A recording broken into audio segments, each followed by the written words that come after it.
They thought I was an easy target. They had no idea what I was about to do next. For 3 months, pieces of my life were quietly disappearing. It started small, a missing utility bill, a lost magazine. I live in a quiet, supposedly perfect suburban neighborhood where everyone smiles and waves. At first, I assumed the post office was just careless. Then, the final notices arrived. My credit score tanked, a replacement credit card I desperately needed never showed up. The frustration was boiling inside me. The anger and paranoia of being victimized right on my own front lawn was overwhelming. I refused to be a victim anymore. So I bought a tiny motion-activated trail camera and hid it deep in the branches of the oak tree directly facing my driveway. The very next morning, I pulled the memory card and reviewed the footage. I fully expected to see a random porch pirate tailing the postal truck. But what I found next changed everything. The video showed a figure walking casually up my driveway at 11:14 a.m. It wasn't a stranger. It was Susan, my sweet 65-year-old neighbor from across the street, the exact same woman who brought me a pie when I moved in. I watched in pure shock. The footage was crystal clear. She didn't just reach in, she pulled a specialized tool from her pocket, effortlessly popped the lock on my secure mailbox, and shoved my entire stack of mail into her floral tote bag. If this happened to you, what would you do? My blood ran cold. The betrayal stung worse than the stolen money. I grabbed my phone, instantly ready to dial the police. Federal mail theft is a felony. I had her dead to rights, and I wanted justice. But my thumb hovered over the screen. I noticed something strange in the video. Susan didn't just walk back to her house. She paused right in the middle of my lawn, reached into her bag, and pulled out one specific letter. It was a thick envelope with a bright blood-red seal, a letter I definitely hadn't been expecting. She ripped it open right there. As she read the contents, her knees visibly buckled. She dropped her bag on my grass, covered her mouth, and started sprinting back to her house in absolute sheer panic. I paused the video and zoomed in on that red seal. What was my seemingly innocent elderly neighbor desperately trying to hide from me? And what was in that envelope that absolutely terrified her? I decided the police could wait. I wanted the truth. I walked straight across the street, marched up to her front door, and pounded on the wood. I wasn't ready for what happened after that. The heavy oak door swung open, but the sweet, elderly woman I expected was entirely gone. Susan stood there trembling violently, her face completely drained of color, and her eyes darted frantically past me to scan the empty street. She looked absolutely terrified, and a sickening wave of shock and betrayal hit me instantly. I opened my mouth to scream at her about the stolen mail, but the words died in my throat. She was clutching the torn red envelope, and I finally saw the name printed in bold black ink. It wasn't addressed to me. It was addressed to my younger brother, who had been missing for over 5 years. I wasn't ready for what happened after that. "You shouldn't be here," Susan whispered, her voice cracking with pure panic. She tried to slam the heavy door in my face, but I jammed my boot into the frame, refusing to back down. My anger boiled over, quickly replacing the initial shock. I demanded to know why she had a letter from my missing brother, and why she was using specialized lockpicking tools to steal my life. If this happened to you, what would you do? Before she could answer, a massive, shadowed figure stepped out from the dark hallway behind her. A rough, tattooed hand clamped down on Susan's shoulder, violently yanking the 65-year-old woman backward into the shadows. A man stepped into the doorway, staring down at me with cold, dead eyes. He wasn't a stranger. It was the exact same postal worker who had been delivering mail to our street for the last 3 months. The pieces of the puzzle aggressively snapped together.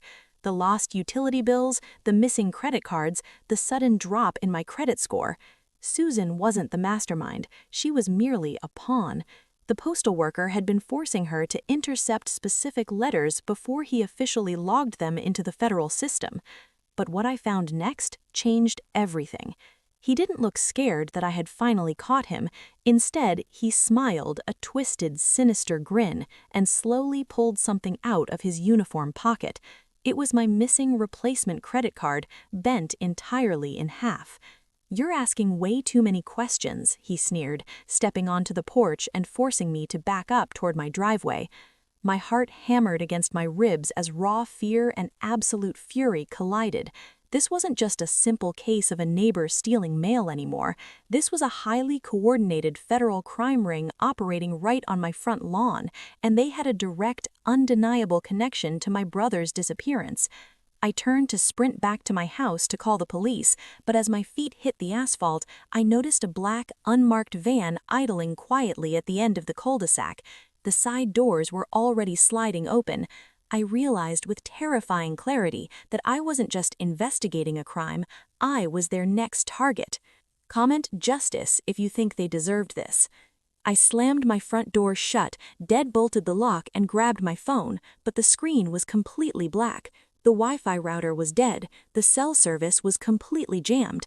I was trapped inside my own home, and heavy footsteps were already echoing up my driveway.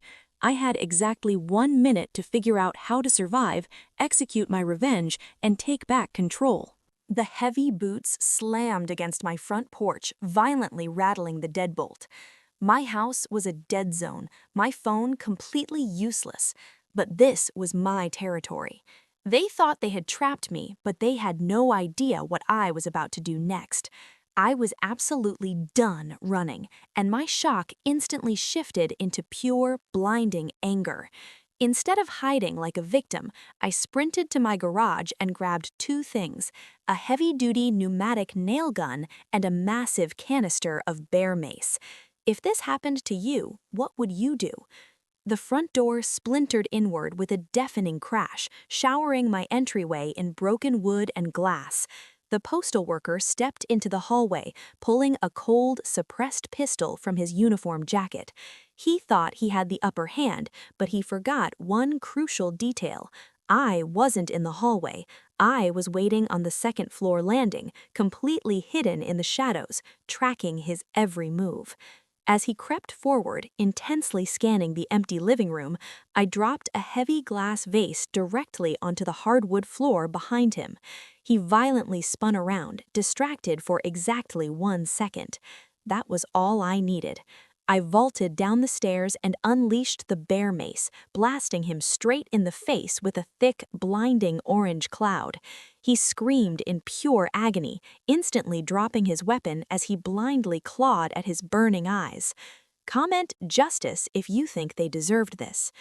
I didn't hesitate for a single second. I kicked the gun across the floor and slammed the heavy metal base of the nail gun directly into his kneecap. He collapsed instantly, completely neutralized and writhing on the ground. The intense betrayal I had felt for months finally transformed into sweet, violent satisfaction. I zip-tied his hands tightly behind his back, dragged him into the kitchen, and ripped the crumpled red envelope from his pocket. I jammed the nail gun against his shoulder and demanded to know exactly where my missing brother was. Through tear-soaked, swollen eyes, the postal worker started laughing a twisted, suffocating laugh. "You think we took him?" he choked out, spitting blood onto my pristine tiles. "You have no idea who your brother really is." I wasn't ready for what happened after that. He nodded weakly toward the torn red envelope clutched in my hand. My heart hammered against my ribs as I reached inside and pulled out a single, terrifying photograph. But what I found next changed everything. I stared at the glossy photograph in my trembling hands, and my entire reality instantly shattered. The man I had been mourning for 5 years wasn't dead, and he wasn't missing. The picture showed my brother sitting in the back of the very same unmarked van parked outside my house right now. He was grinning, wearing a high-end tailored suit and holding a massive stack of the exact credit cards that had been stolen from my mailbox. He wasn't a victim of this federal mail theft ring. He was the mastermind running the entire operation. The profound betrayal ripped through my chest like a jagged knife. My own flesh and blood had weaponized my sweet elderly neighbor and sent this violent postal worker to terrorize me. If this happened to you, what would you do? The postal worker on my kitchen floor barked a sick, bloody laugh, clearly enjoying my complete mental collapse. He said you were an easy mark, the man sneered, struggling against the heavy zip ties. He knew you wouldn't check your credit report until it was way too late. I wanted to scream, but a terrifying sound instantly snapped me back to reality. Heavy metal doors slammed shut outside, and the distinct crunch of tactical boots hitting my gravel driveway echoed through the broken front door. The men from the van were finally making their move, and they weren't here to talk. I dragged the postal worker by his collar, tossing him roughly into the dark pantry and slamming the door shut. My house was entirely surrounded, my phone was completely jammed, and I was entirely cut off from the outside world. But what I found next changed everything. I remembered the heavy, rusted lockbox my brother had left in our basement right before he disappeared, a box he made me swear to never, ever open. I sprinted down the wooden basement stairs, my heart pounding violently against my ribs. I grabbed a heavy steel crowbar from my workbench and violently smashed it against the rusted padlock until it finally snapped. I threw the heavy metal lid open, fully expecting to find stolen cash or forged documents. I wasn't ready for what happened after that. Inside the box wasn't money. It was a massive, highly illegal military-grade signal jammer and a thick black leather ledger with my name printed directly on the cover. My brother hadn't just targeted me for financial gain. This was a deeply personal vendetta, and the ledger contained the exact blueprint of how he planned to completely erase my existence. Comment justice if you think they deserved this. Upstairs, the heavy footsteps breached my kitchen. They were inside the house.